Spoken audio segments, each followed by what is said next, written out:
আপনাদের দেখাবো ছেলেদের গায়ে কিভাবে বডি মেজারমেন্ট নেবেন। তো প্রথমে নিতে হবে ছেলেদের কুর্তা করুন, শার্ট করুন, যা ইচ্ছা করতে পারেন। ঝুলের মেজারমেন্ট নিতে হবে এই যে শোল্ডার পোর্শনের মিডিল থেকে, ফিতেটাকে মিডিলে রাখবেন। যে যতটা ঝুল করতে চান চেস্টের উপর থেকে এইভাবে ফিতে নিয়ে যাবেন। যে যত ঝুল করতে চান ঝুলের মাপ নিয়ে নেবেন। তারপর নিতে হবে এখানে হাতার মেজারমেন্ট। হাতা আপনি ফুল স্লিভ, হাফ স্লিভ, যে কোনো স্লিভ করতে পারেন। ঠিক আমাদের এই যে শোল্ডার পোর্শনের এন্ড আছে, এই এন্ডের এখানে এইরকম রাখবো।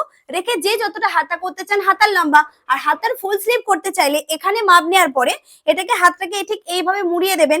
দেওয়ার পরে পুরোটার মাপ নেবেন। এইভাবে মাপ নিলে পারফেক্ট মেজারমেন্ট কিন্তু পাবেন। যেখানে হাতার লম্বা শেষ হবে সেখান থেকে নিতে হবে মুহুরির মাপ। মুহুরির মাপ এখান থেকে না নিয়ে আপনারা নেবেন এখান থেকে, এইভাবে নেবেন একটা আঙুল ভিতরে রেখে। এটা হচ্ছে মুহুরির মাপ। চেস্টের মাপ হবে যেটা হচ্ছে ব্রেস্ট বা চেস্ট, একই জিনিস, অনেকে ছাতি বলে। ঠিক এইভাবে মেজারমেন্ট নিয়ে নেবেন, একটা আঙুল ভিতরে রাখবেন, হবে সেটা চেস্টের মেজারমেন্ট। আর রাউন্ডে কলার হবে তার জন্য এখান থেকে এইরকম ভাবে রাউন্ডে মেজারমেন্ট নেবেন।